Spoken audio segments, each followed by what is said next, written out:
Hello, good evening and welcome to Wednesday's Midlands Today from the BBC. Tonight, August's riots reveal a crisis among our young people. The Riots, Communities and Victims panel report into the causes of the disturbances, which saw 3 days of violent scenes and looting in Birmingham, the Black Country, was officially published today. Steve Botham, who met the panel when it visited the region, says the riots show a crisis of hope and a crisis of engagement with society among young people, which needs to be urgently addressed. Joanne Riddle reports now on the reaction here to the panel's report. Rioting and looting in Birmingham, a raid on a jeweller's in Wolverhampton. Some of the scenes prompting this comment from a man heading a community development group in Birmingham. Steve Botham met the Riots, Communities and Victims panel.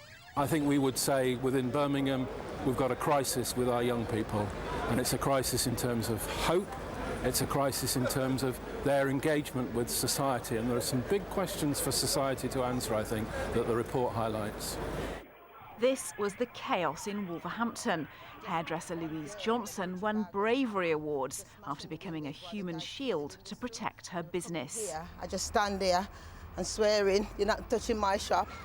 Today, Louise is turning her attention to helping youth. She's just given a full-time job to her apprentice hairdresser.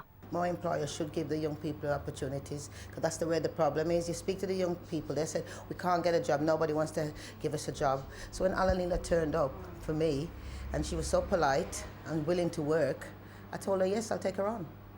Annalena Clement says not all young people are troublemakers. I don't think the government should be blamed for most of it, because at the end of the day, it's kids being stupid and just messing about. They shouldn't have been out there causing trouble and making a mess of their town. It's their town, it's their city. They're meant to look after it and take care of it, not destroy it. Here at Selly Oak in Birmingham, 300 children come to this youth centre.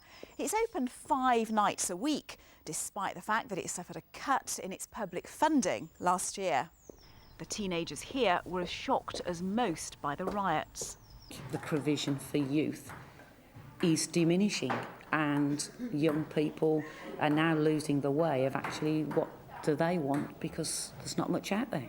But that's not an excuse to go rioting. No, it isn't. And parents then need support for their young people. They also need help in finding places for young people to go to.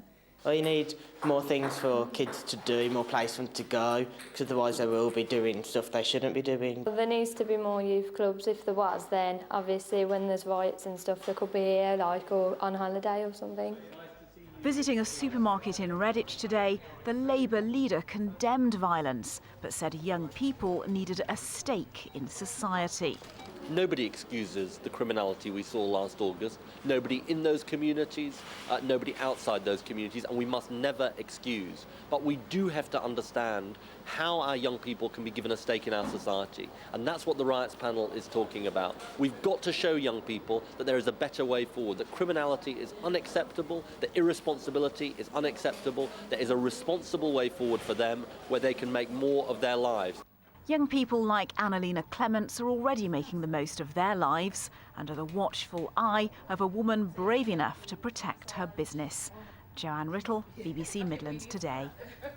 Well, let's talk now to the Conservative MP for Halesowen and Rowley Regis, James Morris. Very good evening to you. Good evening. Thanks for coming in. First of all, your reaction to the report. Well, I welcome some of the recommendations in this report, particularly its emphasis on the responsibility of schools for building character and for the importance of parenting and families in bringing up young people so that they do have a stake in the future of society. Are we letting down a section of young people in our society right now, though?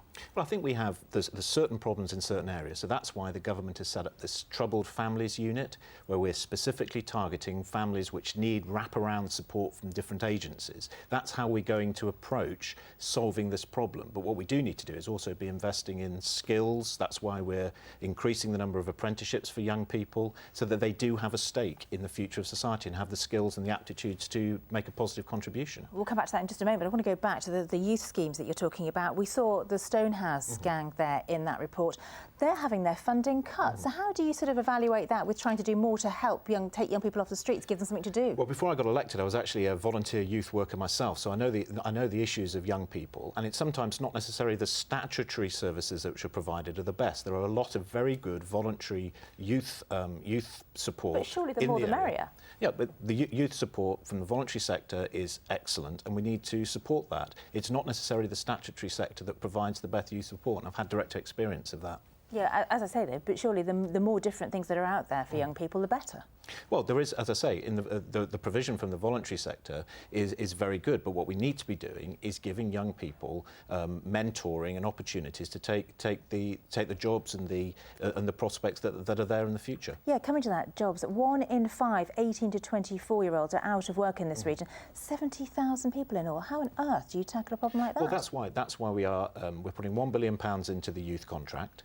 We've doubled the number of apprenticeships in my constituency to 950. It's difficult times out there, but we're taking specific measures in order to improve the situation for young people, to solve a long-term structural problem with youth unemployment. OK, James Morris, thanks very much indeed for talking to us. Well, we'd like to hear your views on this. What do you think caused last summer's riots in the Midlands? Was it poor parenting or different problems in society? Do email us or go on our Facebook page, and we'll have some of your comments a little bit later in the programme. Still to come.